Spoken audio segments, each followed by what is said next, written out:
the light moves with the muzzle of the gun. Okay? I can adjust it high and low, but not that much. It's a good reinforcement. Really benefits of a Weaver shooter. Because if you look at the way this is set up, bladed stance, this arm's punched out, this arm is bent. A lot like the Weaver stance. Okay? So it really benefits a Weaver shooter. And the light likes to go right on target. If you're an isosceles shooter, you will not be able to do a true isosceles punch. You can do it with this hand, but you cannot do it with your other hand. And then if you try to put the light right on the target, your rounds will, if you're a right-handed shooter, they'll push off to the left. If you're a lefty, like there's a couple lefties in the class, right? And I come up, the hand always does what? Goes underneath. And the reason I tell you that is because I see this, right? That's kind of like the thumbs thing that we talked about. And what happens? You're going to get some what? Some stitches, right? Because the slide's going to hit your what? Forearm, right? Yeah. Or I see this. Right? And remember, we do not want the weapon to what? Because we don't want it to cross anything where it's not willing to shoot or destroy, right? Okay, so always underneath. And then we can light it up there. Okay? If you're a isosceles shooter, it's not going to be directly, it's going to be off to the right. So you don't want to push it, force the light onto the target, or your rounds will go off to the left or right, depending on what handed shooter you are. Does that make sense? Questions on that?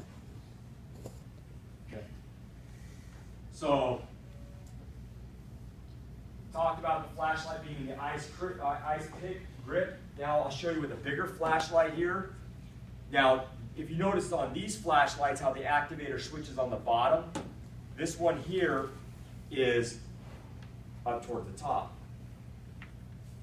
So, being a right-handed shooter, hand going underneath, I have to adjust my grip on here so that now my finger is on the activator switch for the flashlight. So now I can use that flashlight here and do my search. Okay? I don't like to click it on unless I'm just going to light something up. I like to use the momentary action on the light so that I don't click it all the way down, I just press it. Right? So it doesn't click on. You know, with these other lights, it's just going to depend on what you want to use. If you want to use the thumb. On this one, I would use the finger, just for the placement of the flashlight. It makes it easier. This one here, you have to use the thumb because that's where the activator switch is. So it can be used with any of these lights, from the smallest to the biggest. It doesn't matter. And on the large light, if you saw the references here on the PowerPoint, when I got the back of my wrist together, I can rest it on my forearm if I need to. So the light will rest right on the forearm. See how it's resting there? And the light's really never going to go exactly where I'm pointing my gun at, but it's going to light up my target so I can identify my threat. And of course, I always have to do that because the three things I need for deadly force are what? Ability, opportunity, jeopardy. Correct. Good. You probably got a test question somewhere, right? Probably. Okay. So there's some examples on the screen of the Harry's technique there. The Harry's Pros works, like I showed you, it works well with all these different flashlights. It doesn't matter the size of the light, it works well with them all. It aligns the beam pretty close with the muzzle, and it's a steadier shooting platform because it's two-handed. It's the closest thing to two-handed shooting you're going to get. Less fatigue because you can rest that on your forearm, and it works really well with the guard position. You can come down to guard. You can even do safety circle with it. Here's how you do a safety circle. So I'm here, because the hand's underneath. Instead of rolling it out and punching out the gun with my thumbs, I'm rolling the back of the hands together.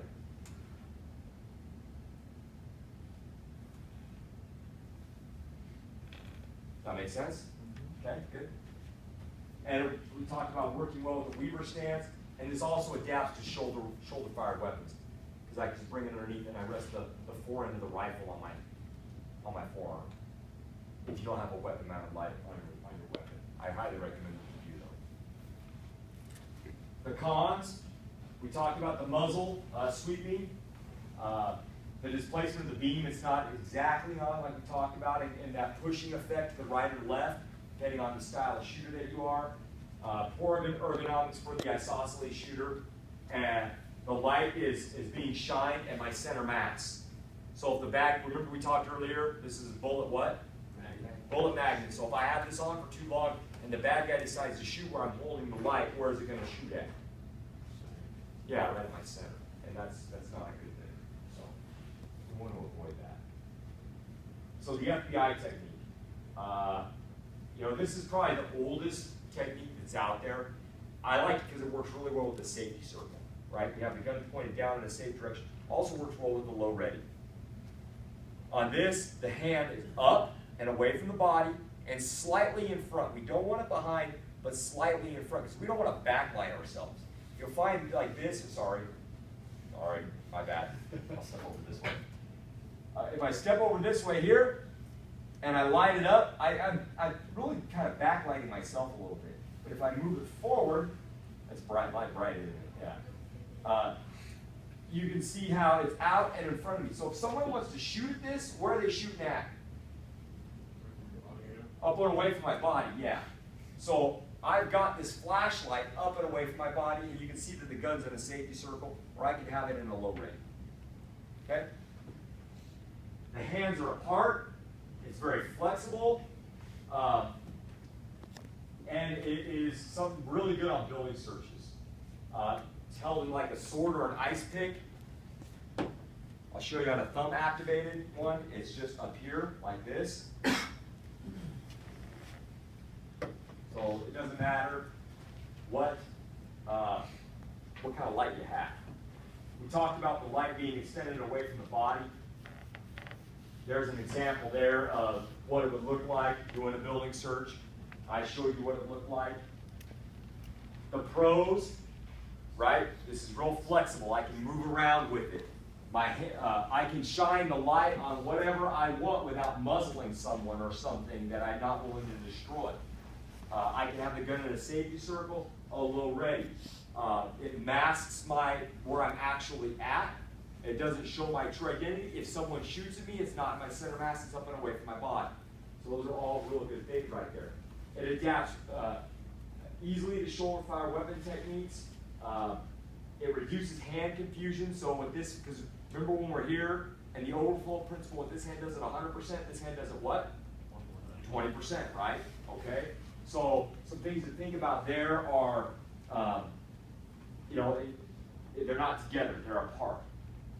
And I can flow to a different technique. The next technique we're going to teach you is the neck index, and I'm going to show you how to flow from the FBI to the neck index. And it works really well, it's really smooth. So the cons, it really limits you to one-handed shooting. I'm a one-handed shooter with this technique. I don't have a lot of flexibility to go to two-handed shooting from here. I'm going to have to go to a what technique? To a Harry's. Yeah. I don't really have a lot of choices with this. So, and remember we talked about the precise alignment when you're aligning the eyes and the sight and the light, right? It's not really doing that for us because I got my gun up here and the light is over here, so it's not aligning those things. So that's a con. And you're going to get fatigued if you do this for a long period of time because have you ever held anything up over your shoulder for a long period of time? What's that? You run out of blood. Yeah, you run out of blood. Yeah, and you get fatigued, right? So, and you're not that strong. Remember we talked about earlier on the range. You're not as strong further away from your body as you are closer to. Yeah. So that all comes into effect. So those are the pros and the cons of the Harry's technique. And the next one's the neck index. I started to talk about it. The pros are that it works well. Much like the same grip with all these, your ice pick grip. You got to find the activation on it, and the neck index is called the neck index because it's right by your neck. So now I may be, I'll just put my gun in my pocket here for demonstration of holsters. The holster in my car. All right, so I'm out on a field interview and I'm talking to someone. I'm talking to Mr. Dunn and I'm asking him, what are you doing? What's going on tonight? Where are you headed to? What are you doing? What's your name? What's your date of birth? Haven't I seen you around here before? And all of a sudden he decides that he is going to attack me and I have to use deadly force. And I'm here. So I would come out of my holster and I just come right up on target. Lateral movement, and I'm just going to leave my flashlight on him. Now what have I done here? What's a line? Eyes, gun, light. Right? Everything's lined up. Okay? And I'm right on him. Boom, boom, boom. So that aligns everything there. And I can adjust, I can move this light wherever I want. That's a nice thing about it too. They're not attached. The nice thing also about the neck index, I can search around and I can be in that safety circle and I can rest this on my shoulder or my trap. I can rest it there. Now as I move around the room, I can be in a safety circle. Now if we're partners, if me and Elam were partners, would you be okay with me coming up and telling you this is what I got going on? Completely. Sure, because we learned today, right on the range, with the safety circle that I'm using, I'm not muzzling you, my finger's not on the trigger, so we're good. And I got my light here. Now let's say bad guy jumps up, I can turn, look, identify, line it up, and point in. Oh, there's the pivots that we learned today. See how all this stuff's kind of falling into place? So it's very versatile. I can go from the FBI technique up here right to a neck index. So we'll practice that here in the next couple minutes. A little less muscle fatigue like we talked about. Likes to decipher firearms. The cons are once again one-handed shooting. And it puts the officer, where does it put the light? Closer to center and my what? Yeah, my face. So, and it tends to align the beam with the gun. You know, that's a pro and a con. So we talked about the physiology of the eye. We talked about the things with the eye. What's the little triangle things that and that are good for picking up during the daytime? Details, color, sharpness, brightness are the cones, right? And they take how long about to adjust? 10 to 12 minutes, right? And so what's effective if I move from dark to light? Dark to light, cones. Remember? Okay. Now if I'm moving, now let's talk about the other one, the rods. Okay? Remember we talked about the rods. Rods are best used when? Low light conditions in shades of gray. Are they blurrier or sharper when seeing things? Blurrier, right? Okay. And they usually take how long to adjust? 30 to 60 minutes. Okay. So that's why when you're working night shift, give yourself some time for your eyes to adjust. And that way, when you get ready, you'll be able to see things a lot clearer if you give your eyes some time to adjust. And so we make you a little bit safer out on the street. And what also affects your eyes? Your what? Your age, physical fitness, smoking, right? Because that all has to do with your blood flow, right? And to your eyes. Yeah, age affects that, so make sure you're up to date on your prescriptions.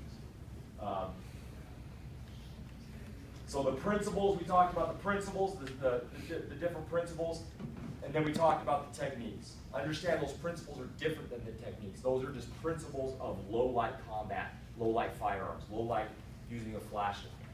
Okay? And the techniques are how you get them done. Okay? So what we're going to do now is we're going to review the techniques, we're going to practice them. Everybody's been cleared out, right? We're going to do it again just to make sure everybody's safe. And does everybody have a flashlight with them? I have got extra. So I'll let you use some of these. And what we'll do is we'll go ahead and practice. We'll actually line up along the wall and face outwards so that we're facing outwards to be safe. And we'll do another safety check. And we'll have you guys practice all of these techniques that we just taught. Does anybody have any questions on any of the techniques? Any questions on parries? The hand always, always, always does what? Goes underneath. Next one is the what? The FBI, and that's up and away, slightly in front. And it's how many hands shooting? One-handed shooting. And the last one is the what? Neck index. Kind of like the FBI, but the light's where? Once again, it's how many hands shooting? Can you transition to any of those at any time? Yes. Okay, good. And then we're going to have you practice, you guys, your magazines are empty, so we'll have you practice some reloads too. Questions on the different types of flashlights and why you carry more than one. Okay? All right. Let's take a 5-minute break. We'll come back and we'll practice.